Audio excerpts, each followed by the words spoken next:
우리가 함께 나눌 하나님 말씀은 민수기 계속해서 나누겠는데요. 16장부터 오늘 20장까지 살필 겁니다. 민수기 16장부터 20장까지 살필 건데요. 민수기 16장 1절 2절로 한번 가보시죠. 16장 1절 2절 같이 한번 읽어보겠습니다. 시작. 레위의 증손 고앗의 손자 이스라엘의 아들 고라와 루벤 자손 엘리압의 아들 다단과 아비람과 벨렛의 아들 온이 당을 짓고 이스라엘 자손 총회에서 택함을 받은 자 곧 회중 가운데에서 이름 있는 지휘관 250명과 함께 일어나서 모세를 거스르니라. 아멘. 16장의 주제를 정하자면 단연코 고라의 반역이죠. 고라의 반역.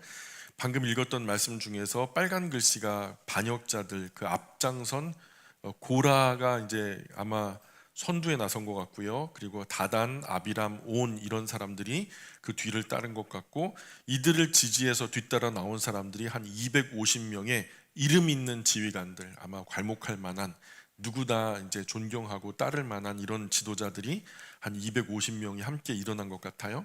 그래서 파당을 만들죠. 그리고 모세와 아론의 지도력에 반기를 듭니다. 그래서 몰려와서 모세와 아론은 둘인데 이 사람들은 250명, 또 3명, 1명 이렇게 뒤에 몰려 있죠. 부당하다라고 이제 데모를 하는 겁니다. 데모크라시. 16장 3절 읽어볼까요? 16장 3절 시작. 그들이 모여서 모세와 아론을 거슬러 그들에게 이르되 너희가 분수에 지나도다.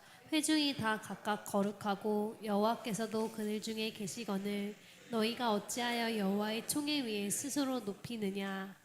밖에서 보면 만년 지도자라 뭐 대중의 관심을 집중적으로 받죠. 모세가 항상 그랬고, 아론과 그의 자손들은 입는 옷 자체가 달라요. 세마포 옷에다가 금으로 된 보석으로 박힌 흉패를 걸치니까 그야말로 그냥 휘황찬랑 번쩍번쩍 그냥 눈이 부시게 아름다워 보일 수밖에 없죠. 그런데 그런 모세야 그렇다가 쳐도 아론 같은 경우에 그의 자손들만 한다는 거, 그 대장놀이 아닙니까 사실은? 근데 시기 질투가 나죠. 왜 이런 부분에서 사명의 엄중함과 무게 그리고 깊은 고뇌는 사실은 알 바가 없고, 근데 이런 부분에서 왜 너와 너의 가족만 이런 일을 하느냐, 반역이 일어나자 모세가 어떻게 대응합니까? 16장 4절부터 7절까지 읽어볼까요? 16장 4절부터 7절 시작. 모세가 듣고 엎드렸다가 고라와 그의 모든 무리에게 말하여 이르되 아침에 여호와께서 자기에게 속한 자가 누구인지 거룩한 자가 누구인지 보이시고 그 사람을 자기에게 가까이 나오게 하시되 곧 그가 택하신 자를 자기에게 가까이 나오게 하시리니 이렇게 하라. 너 고라와 내 모든 무리는 향로를 가져다가 내일 여호와 앞에서 그 향로에 불을 담고 그 위에 향을 두라. 그때 여호와께서 택하신 자는 거룩하게 되리라. 레위 자손들아 너희가 너무 분수에 지나치느니라. 모세는 그 반역의 일을 눈앞에서 당하자마자 하나님 앞에 엎드리죠. 그리고 하나님께서 알려주신 지혜로 다음날 향로에 각자 다 각각 불과 향을 담아서 여호와 하나님 앞에 다 같이 나아가자. 그래서 하나님이 여기서 이제 뭐 거룩한 자, 속한 자 이렇게 말하지만 사실 하나님이 선택한 사람이 누군지, 하나님이 쓰시겠다 할 사람이 중요하잖아요. 그러니까 하나님이 선택한 자, 구별한 사람이 누군지 하나님의 선택을 한번 받아보자. 하나님이 선택하시면 두말할 거 없지 않냐. 그래서 모세는 고라와 그에 따르는 무리에게 제사장직을 탐하지 말라고 경고를 합니다. 아론의 자손이 아닌 사람도 제사장이 될 수 있도록. 아마도 지금 고라는 어느 지파 사람이죠? 고라가 어느 지파 사람일까요? 우리 첫 절에 있잖아요. 레위 지파 사람이잖아요. 그 레위 지파 사람으로 성막에 관련돼서 봉사를 할 수 있는 사람이에요. 그런데 제사장은 못 된다고 하니까 아마 그것 때문에 차별 대우라고 느꼈던 것 같아요. 그러니까 뭐 레위 지파까지만이라도, 아니면 그것을 넘어서서 레위 지파를 넘어서서 이스라엘 백성이면 누구나가 좀 제사장 역할을 할 수 있도록 등용문을 좀 넓히면 안 되겠습니까? 그 문턱을 좀 낮추면 안 되겠습니까? 너무 부당한 거 아닙니까?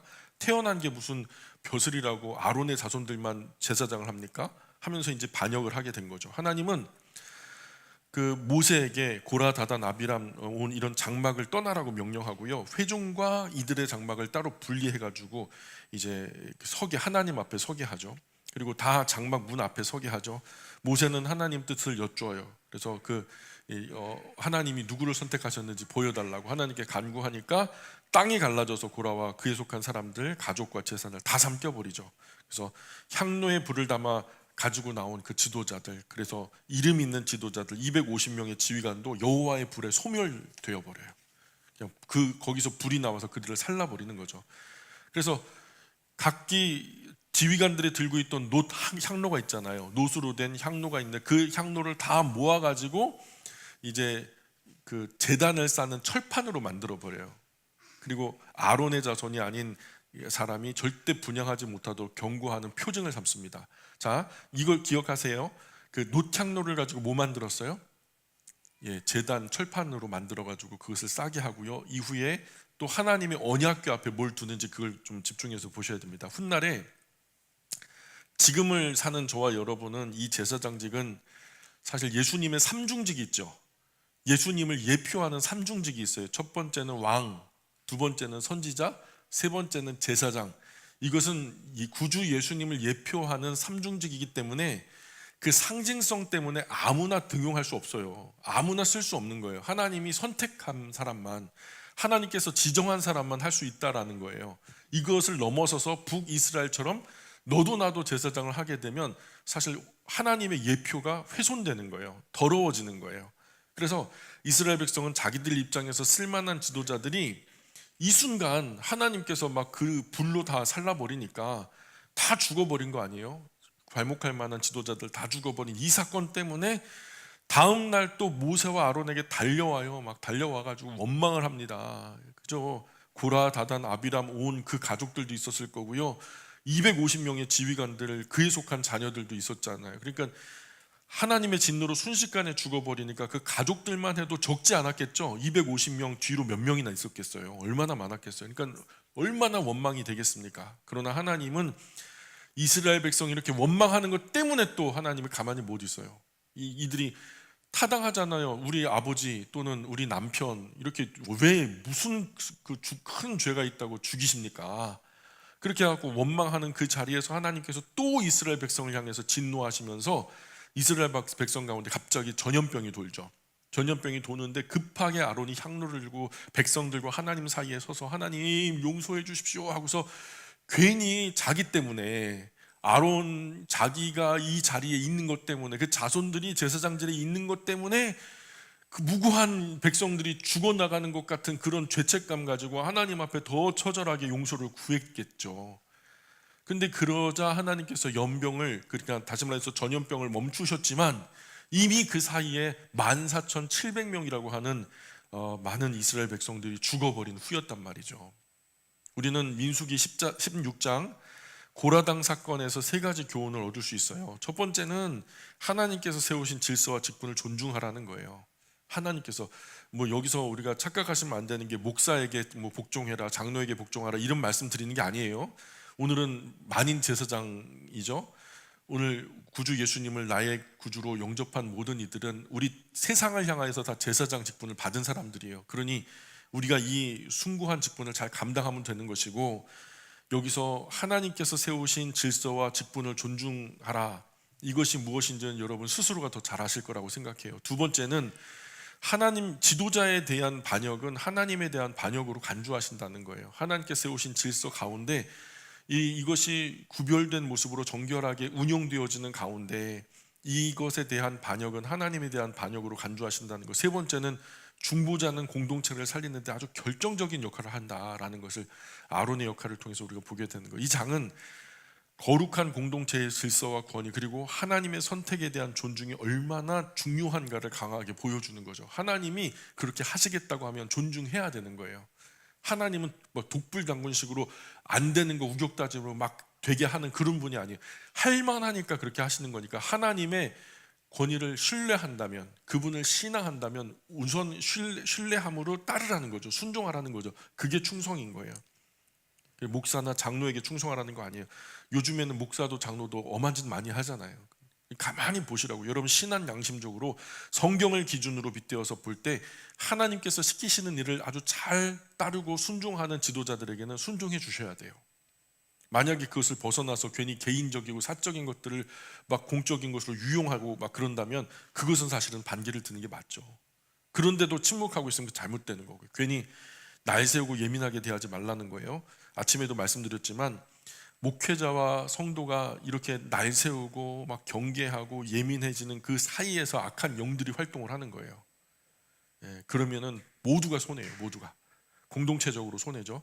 17장으로 건너가 볼게요. 17장 제목은 아론의 쌍난 지팡이라고 이름을 붙여봤어요. 아론의 쌍난 지팡이 1절부터 3절까지 한번 읽어봅니다. 17장 1절로 3절 시작. 여호와께서 모세에게 말씀하여 이르시되 너는 이스라엘 자손에게 말하여 그들 중에서 각 조상의 가문을 따라 지팡이 하나씩을 취하되 곧 그들의 조상의 가문대로 그 모든 지휘관에서 지팡이 12를 취하고 그 사람들의 이름을 각각 그 지팡이에 쓰되 레위의 지팡이에는 아론의 이름을 쓰라. 이는 그들의 조상의 가문이 각 수령의 지팡이 하나씩 있어야 할 것임이니라. 예, 모세에 대한 지도력에 뭐 반기를 들거나 뭐 대책을 세우는 그런 건 없어요. 지금 아론과 그 자손들에 대하여만 뭔가 자꾸만 문제가 되고 있죠. 지금 여기서도 이 하나님은 아론의 리더십을 공고히 하려고 하는 것 같죠. 모세는 별다른 거론이 없어요. 아론의 지팡이를 가지고 나오라고 하는 거 보면 모세에게도 지팡이가 있거든요, 사실은. 근데 아론의 지팡이를 가지고 나오라는 것은 12지파와 더불어서 아론의 지팡이의 권위를 하나님 앞에서 테스트하자, 뭐 그런 의미죠. 그래서 각 지파 지휘관들에게 지팡이 하나씩 12개를 그분 앞으로 가져오게 하죠. 그 레위 지파 지팡이에는 아론의 이름을 쓰게 했고요. 그 이 지팡이들 회막 안 증거궤 앞에 지성소죠. 지성소 안에 하나님의 시은소 그 두 그룹 그 케루빔의 날개가 닿는 그 가운데 하나님께서 이 땅 위에 보좌를 펼치시겠다고 약속하신 그 하나님의 보좌 앞에서 12지팡이를 다 세워놓은 거죠.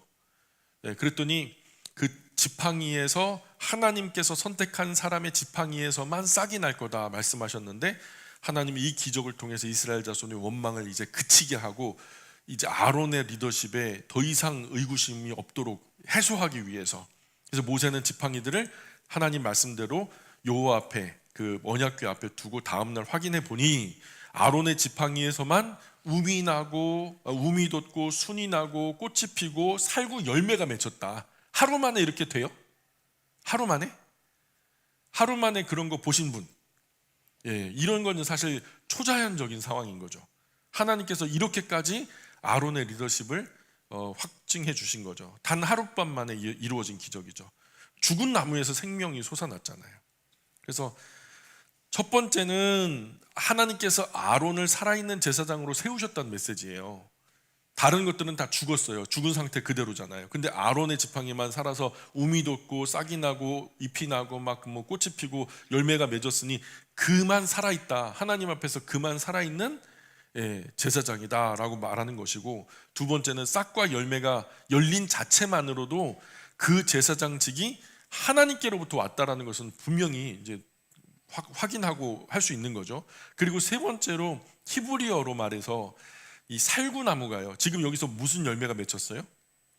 살구가 열렸죠. 그러면 이 나무는 이 지팡이는 어떤 나무일까요? 그죠, 사과나무죠. 사과나무는 아니죠. 살구나무에서 살구가 열리겠죠. 살구나무인데 살구나무의 어원이 뭐냐면 깨우다라는 말이에요. 동음 이어예요. 그래서 깨우다 히브리어 어원이 똑같아요. 그래서 정신 차려, 내 종이야, 내가 세웠어. 판단할 자는 나 여호와 하나님 외에는 없어. 네가 뭔데 내 종을 판단해? 내 종은 내가 선택하는 거야. 내가 이 사람을 들었어.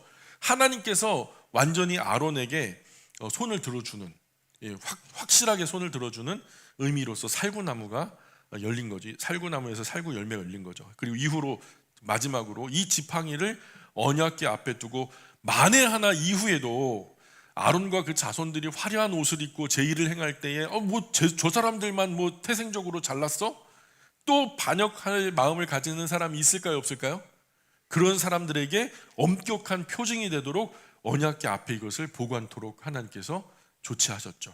그래서 모세는 이 지팡이들을 이스라엘 백성에게 보여줍니다. 봐라, 각 지파 지휘관들도 각자 자기 지팡이를 가져가면서 내 거에는 싹이 안 났네, 나도 안 났는데, 알고 보니까 아론의 지팡이에서만 우민 돋고 싹이 나고 꽃이 피고 열매가 맺은 것을 다 누구라도 다 보고 알게 된 거죠. 이 반역한 사람들에 대한 표징이 되어서 다시는 하나님의 판단을 의심하지 않도록, 하나님의 선택한 사람을 다시는 원망하지 않도록 본보기를 세우신 거죠. 그래서 이스라엘 백성은 두려움에 사로잡혀서, 야, 우리가 이거 진짜 하나님이 이렇게 하는 걸 우리가 모르고 그냥 하나님 반역한 꼴이 됐네. 이제 와서 보니까 하나님 반역한 꼴이잖아요. 하나님이 세우신 사람을 의심했으니까.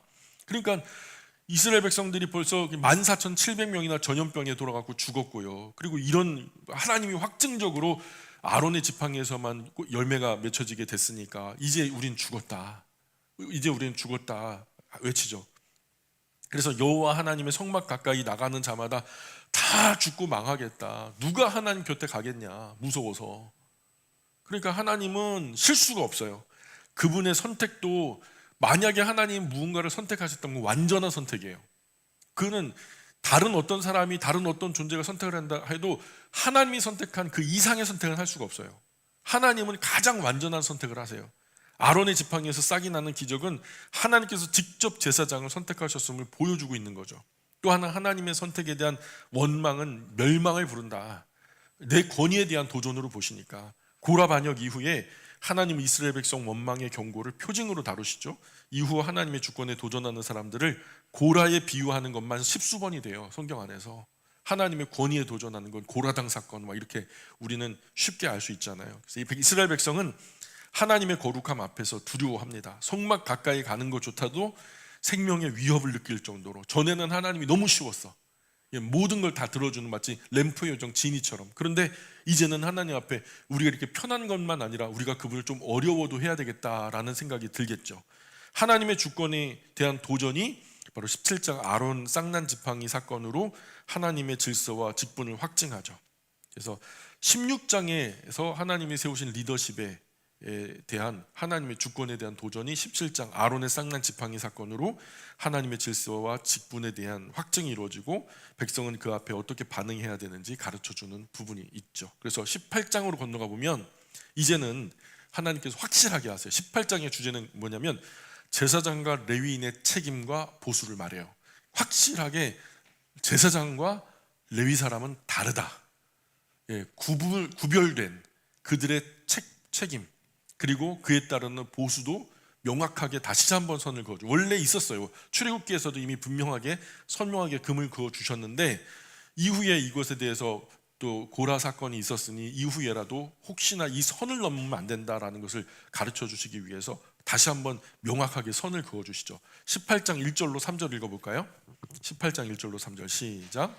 여호와께서 아론에게 이르시되 너와 내 아들들과 내 조상의 가문은 성소에 대한 죄를 함께 담당할 것이요 너와 내 아들들은 너희의 제사장 직분에 대한 죄를 함께 담당할 것이니라.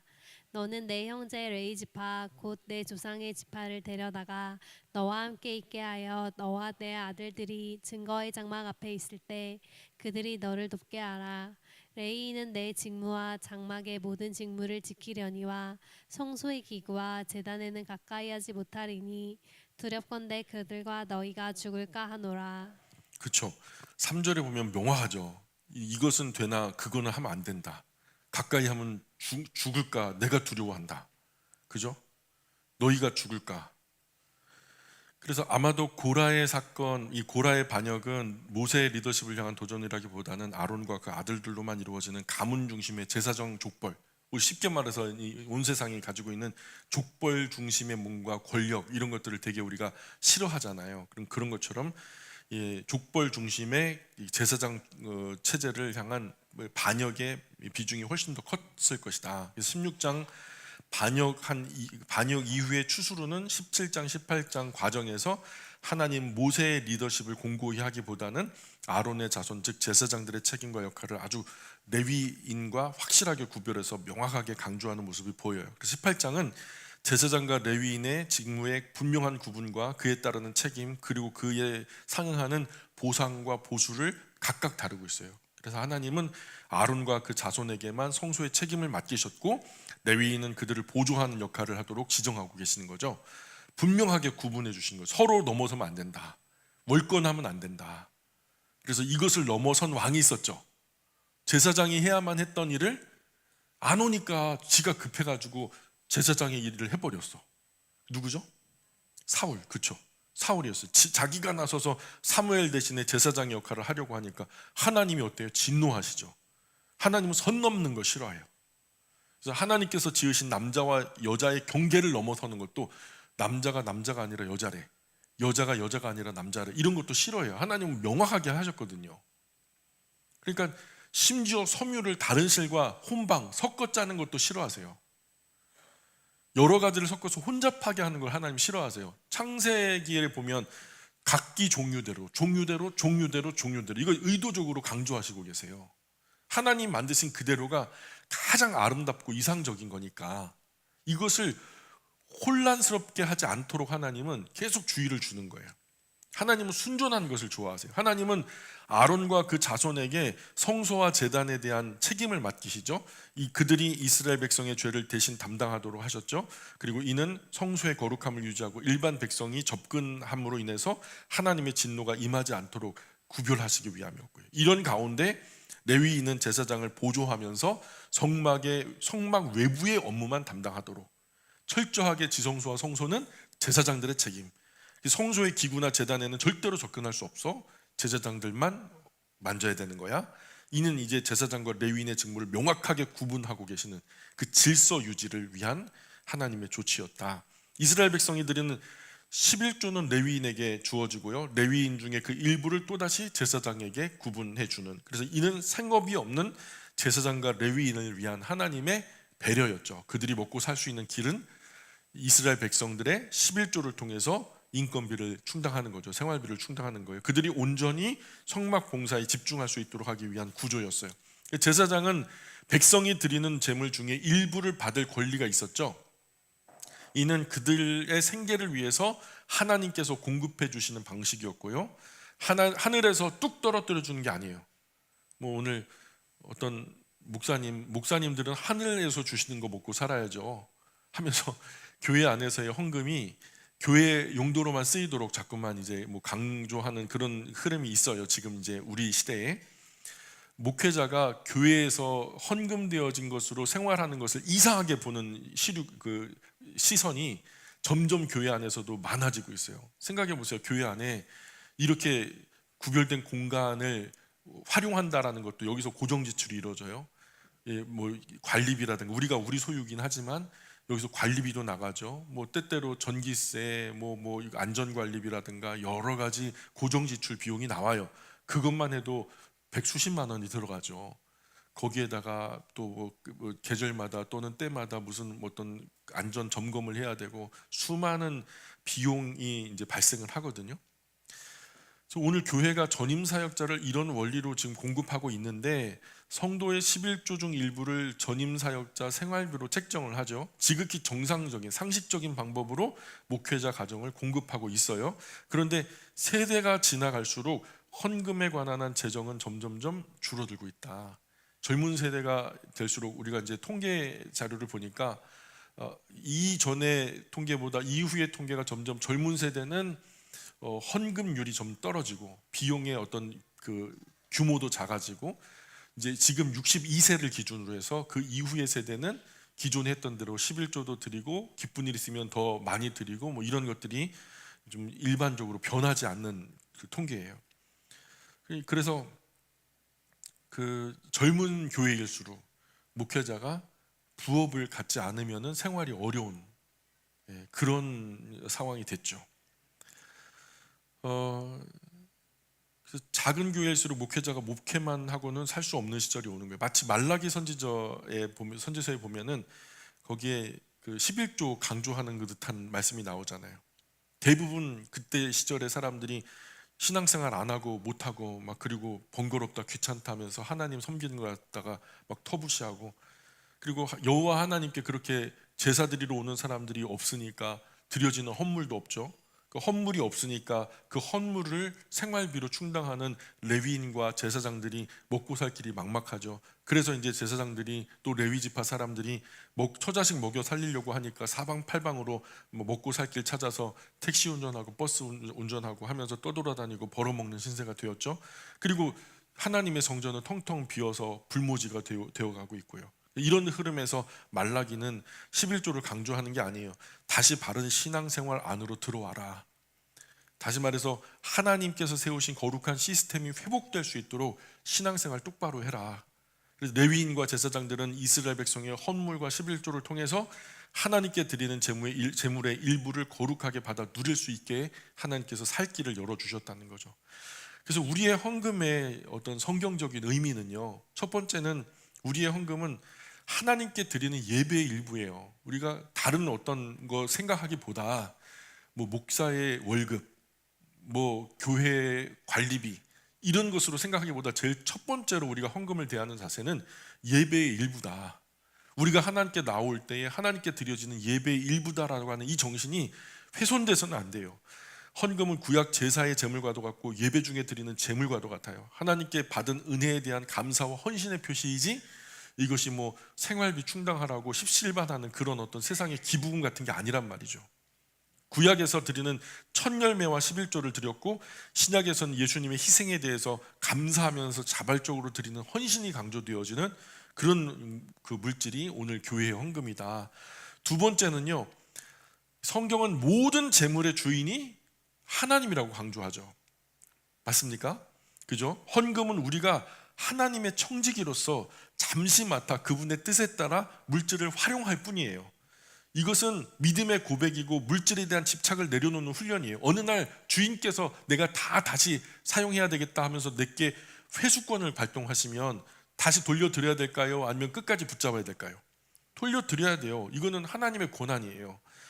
헌금은 교회 운영, 선교, 구제, 교육 등 다양한 사역을 하기 위한 재정적 기반이라는 거예요. 이를 통해서 그리스도인은 하나님 나라를 확장하는 일에 동참하게 되는 거고요. 철저하게 하나님의 사역적인 일환에 헌금이 있다. 그리고 세 번째로 마지막으로 우리가 생각해 볼 것은 이 헌금은 하나님을 향한 사랑과 신뢰의 척도라는 거예요. 성경은 분명히 물질이 있는 곳에 너의 마음도 있다. 그죠? 헌금은 우리 마음이 하나님을 향해 있음을 보여주는 굉장히 중요한 가장 간편한 우리가 하나님을 향한 사랑과 관심의 표현이라는 거죠. 구체적인 효과적인 방법. 그래서 11조는 참 신비한 숫자예요. 1,000원에 100원 그냥 드릴 수 있죠. 10,000원에 1,000원도 뭐 어렵지 않아요. 10만 원에 만 원 조금 마음 먹어야 되고요. 100만 원에 10만 원, 야 10만 원이면 짜장면이 몇 그릇이야? 근데 1,000만 원에 100만 원, 1억에 1,000만 원, 10억에 1억, 100억에 10억 생각해봐요. 점점 금액이 커질수록 정말로 하나님을 신뢰하지 못하면 드릴 수 없는 비용이 되는 거예요. 마법과도 같은 숫자죠. 그런데 이게 신약 시대에 와서는 11조는 사실 폐지됐다라고 주장하는 분들이 많은데 이것을 제정하신 분은 하나님이시고 하나님의 아들 하나님이 예수님께서 마태복음 23장 23절에서 우리에게 이렇게 가르쳐주고 있죠.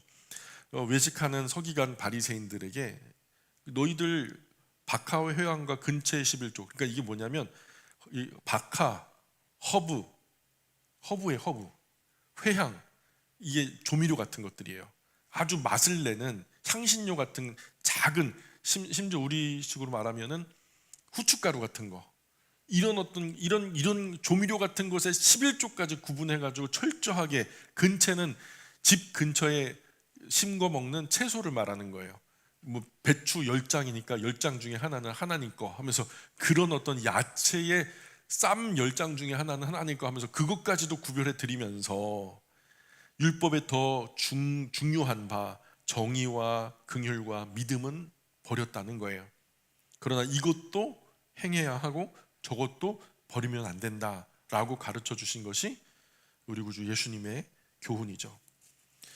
그리고 네 번째로 이 헌금은요, 그럼에도 불구하고 헌금은 강요나 의무가 아니라 자발적인 마음으로 드려야 하는 거다. 이것을 예수님께서 과부가 성전에 나와 그 헌금통에 2 렙돈을 드릴 때 그것을 보시면서 예수님께서 말씀하신 거죠. 성경의 가르침대로 주변 사람들 앞에서 내 체면이나 관습, 내가 직분이 얼마나 높은데, 내가 이 교회 몇 년이나 다녔는데, 이런 것들 때문에 관습적으로 억지로 드리는 부분은 하나님은 기뻐하지 않으세요. 그런 물질은 하나님만 못하죠. 기뻐하지 않으셔요. 과부의 헌금에서 예수님 말씀하셨던 것처럼 헌금은 그 금액보다 마음의 태도와 믿음이 중요하다. 고린도후서 9장 7절에 보면은 즐겨내는 사람을 하나님은 사랑하신다.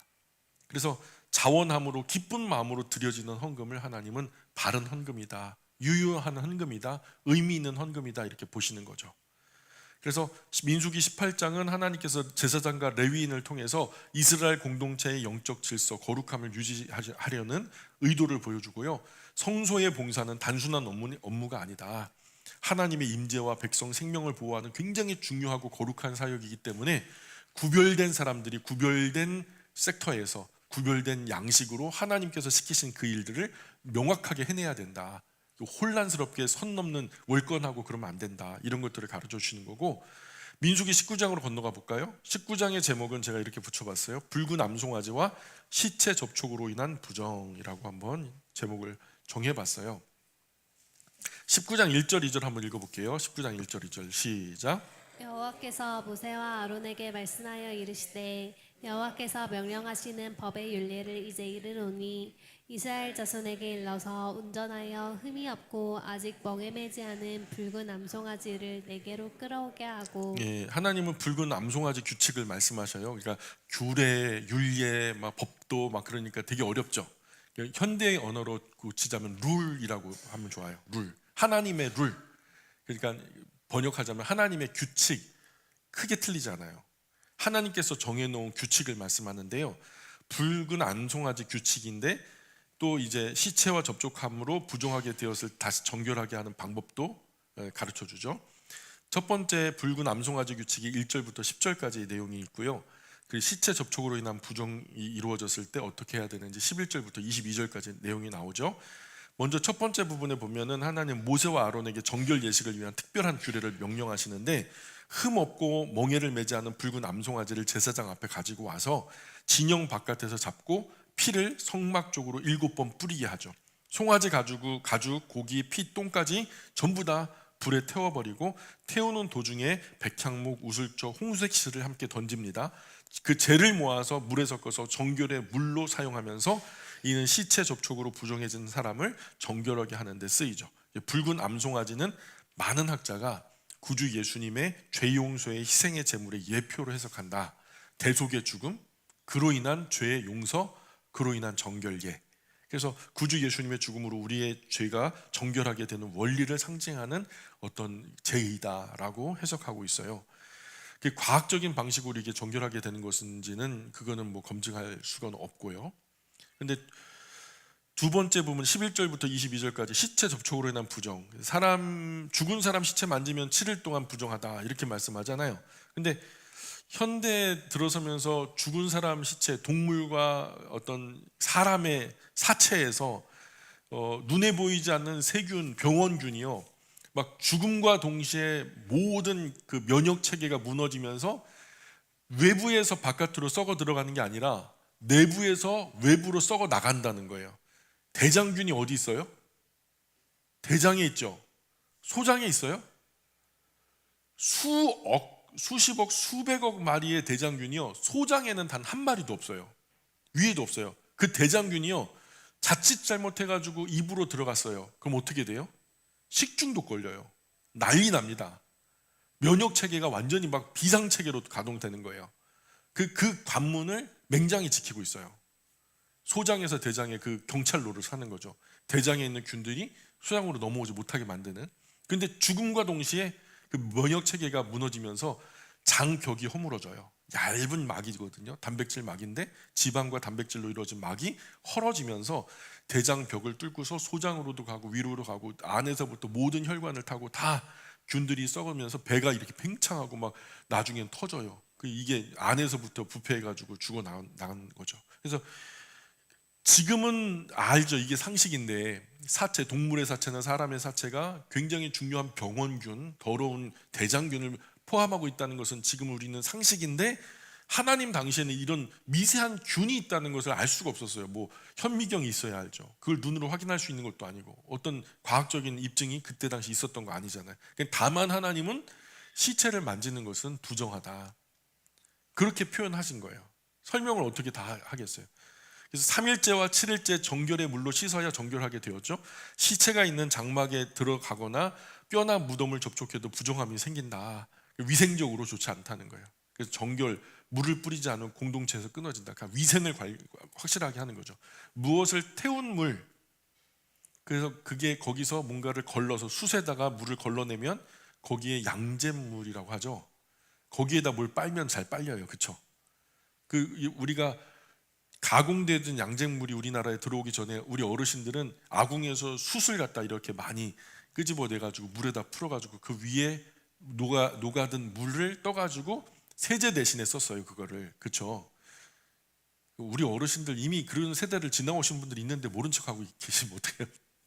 연세가 그만큼 되셨는데 양잿물 대신에 그때 그런 숯을 녹인 물을 썼는데 이제 그런 용도죠. 깨끗하게 씻게 하고 오늘날로 말하면 비누 깨끗하게 비누 막 칠해가지고 3분 동안 씻어내라 막 이렇게 얘기하는 거 있잖아요.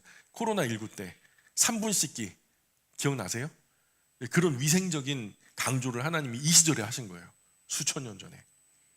그래서 철저한 위생 관리로 택한 백성 중 시체로 인해서 각종 질병에 걸리지 않도록 예방하는 하나님의 아주 섬세한 배려가 묻어있는 좋은 규칙이다. 위생적인 규칙이다 해석하면 좋죠. 또한 죽음은 죄의 결과죠. 우리가 원래 하나님이 만드신 세상에서는 죽음이 없었어요. 하나님 앞에 나아가기 위해서는 정결함이 필수예요.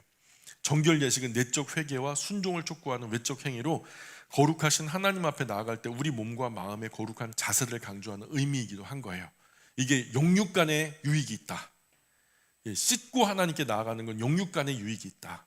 오늘 우리는 구주 예수님의 희생의 보혈로 정결함을 얻었죠. 또 우리가 예배당에 나올 때 그런 정신으로 깨끗하게 말끔하게 씻고 가지런하게 정갈하게 하나님 앞에 나와서 예배를 드리는, 그로 인해서 아버지 하나님께 나아갈 수 있게 되었다는 것을 기억해야 된다는 거죠. 마지막 20장으로 가볼까요? 오늘 민수기 20장까지만 할게요. 1절 읽어볼게요. 20장의 제목은 미디암의 죽음, 무리바 사건, 에돔의 거절, 아론의 죽음 이렇게 되는데요. 20장 1절입니다. 시작. 첫째 달에 이스라엘 자손 곧 온 회중이 신 광야에 이르러 백성이 가데스에 머물더니 미리암이 거기서 죽음에 거기에 장사되니라. 이스라엘 백성이 가데스에 도착한 후에 모세의 누나였던 미리암이 죽고 거기에 묻히죠. 미리암은 출애굽 광야 여정 중에 여성들을 앞서서 찬양을 인도할 정도로, 그죠? 구원받은 이후에 미리암의 노래라고 그 미리암이 많은 이스라엘 여성들, 구원받은 사람들을 대표해서 여성들과 함께 춤을 추며 막 찬송을 했죠. 그런 여정 중에 여성 지도자였죠. 이제 한 세대가 마무리되는 과정을 상징하고 있어요. 이런 때에 이스라엘 백성은 또다시 물이 없다는 거예요. 물이 없으면, 과거 물이 없어서 하나님이 한 번이라도 물 안 주신 적 있냐고요. 물 안 주신 적 있어요, 없어요? 안 주신 적 있으면 이 사람들이 여기 살아있을 수가 없죠. 죽지 않을 만큼 항상 충만하게 채워주셨죠. 간혹 이렇게 좀 늦어져가지고 목이 많이 마를 수 있겠죠. 근데 죽진 않는단 말이에요. 하나님을 신뢰함으로 주시겠지, 아시니까 하면서 그냥 믿음으로 나가면 되는데, 무리바에 왔을 때 또 물이 없으니까 모세와 아론을 원망하잖아요. 다시 이집트로 돌아가고 싶다고 불평불만 반복하고. 그러니까 이 광야에서 반복되는 불신과 불순종의 패턴인 거예요. 우리가 꼭 하잖아. 인생 살다가 행복할 때는 하나님 생각 눈꼽만큼도 안 해. 우리 자식이 잘하고 막 효도하고 막 모든 게 하는 게 잘 되고 막 그냥 막 기분 좋고 그러면요, 그냥 막 너무 좋아. 그러다가 뭐 하나 딱 걸리잖아요. 그러면요, 하나님 막 저한테 왜 이러시는 건데요? 그냥 하나님 꼭 그래요. 그때 그 사람들이나 오늘 우리들이나 똑같다.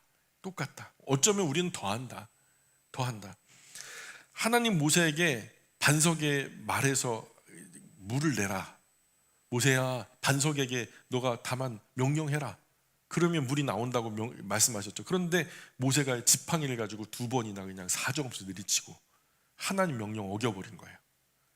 모세는 우리가 너희를 위해 물을 내랴. 그러니까 우리가라는 게 지금 모세 자기를 포함한 혈기와 분노를 일으키면서 어떤 학자는 모세가요, 자기 능력을 드러내는 듯한 그 태도를 보였다.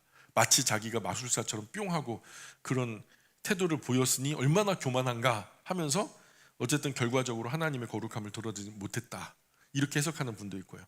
하나님은 모세와 아론이 약속의 땅에 들어가지 못할 거라고 선언합니다. 이 사건으로 그래요. 또한 이스라엘은 에돔에서 그들의 땅을 통과하게 해달라고 이제 요단강 동편으로 높은 고지대로 지나가는 땅이 있어요. 거기는 평탄해요. 그리고 평탄한 데다가 고지대이기 때문에 바람이 동서풍이 편안하게 바다에서 지중해 쪽에서 육지 쪽으로 불어 제끼고 또 육지 쪽에서 바다 쪽으로 저녁에는 또 불어 제끼고 하니까 그 뙤약볕을 걷는다 해도요 선선한 바람이 늘 시원하게 하고 거기는 굴곡이 심하지 않아요. 계곡을 지날 필요가 없고 산 능성이를 타고 가기 때문에 비교적 편안한 길이 에돔의 길이에요. 세일 산지를 거쳐가는 그런 길인데 에돔의 왕이 거기를 지나지 못하게 만들어요. 그래갖고 이 모세와 아론이 그 이스라엘 백성들이 거친 길로 인해서 또 나중에 원망을 하거든요. 그래서 이제 에돔은 그 길, 자기들의 앞길로 지나가는 것을 거절하고 군사적으로 위협하면서 지나가기만 해봐 내가 가만두나. 그러니까 뭐 어떻게 지나가겠어요. 그래갖고 이스라엘은 충돌을 피하려고 우회를 하죠. 그런데 그 피해서 가는 그 길은 더 멀어지고 거친 길이다 보니까 길 때문에 원망하는 일들이 벌어지죠. 이제 나중에 이제 에돔은 민족 간의 갈등을 보여주면서 나중에 이스라엘 백성들이 막 약탈을 당할 때 뒤에서 구경하면서 잘했다 막 안 되는 걸 갖다 그렇게 그냥 고소해하던 에돔이 나중에 멸망을 당하죠. 그렇죠? 하나님은 아론의 죽음을 미리 말씀하셨어요. 호르산에서 그의 옷을 벗겨서 엘르아살에게 입히고 아론 이제 너 뒤를 이어서 이제 엘르아살이 너 대신에 대제사장 역할을 할 거야 하면서 아론은 죽고 백성은 30일 동안 애도를 하죠. 이 제사장의 세대 교체를 말씀하는 거죠. 지도자 모세의 실수에도 불구하고 하나님의 계획은 계속해서 진행되고 있고요. 하나님의 명령에 대한 정확한 순종의 중요성을 지금 강조하고 있고요. 죽음과 계승을 통해서 세대는 전환돼요. 세대는 전환되지만 하나님의 신실하심은 변함없다. 하나님의 신실하심은 변함없다. 민수기 16장부터 20장까지 한번 이렇게 표를 정리해 봤어요. 보시면은 16장 고라, 다단, 아비람, 바녀 하나님 세우신 권위에 대한 도전은 심판을 초래한다. 17장 아론의 쌍난 지팡이 하나님 선택한 제사장직을 확증했고요. 18장 제사장과 레위인 직무 거룩한 직무에 대한 책임과 보상 체제 19장 붉은 암송아자 정결 예식 죽음과 부정함을 정결하게 한 하나님의 방법 20장 미디암과 아론의 죽음 모세의 실수 에돔의 거절 그래서 세대 교체의 순종 중요성 하나님의 거룩함을 강조하고 있다라는 거예요. 자 그래서 한 5가지 하나님 세우신 권위에 존중해라.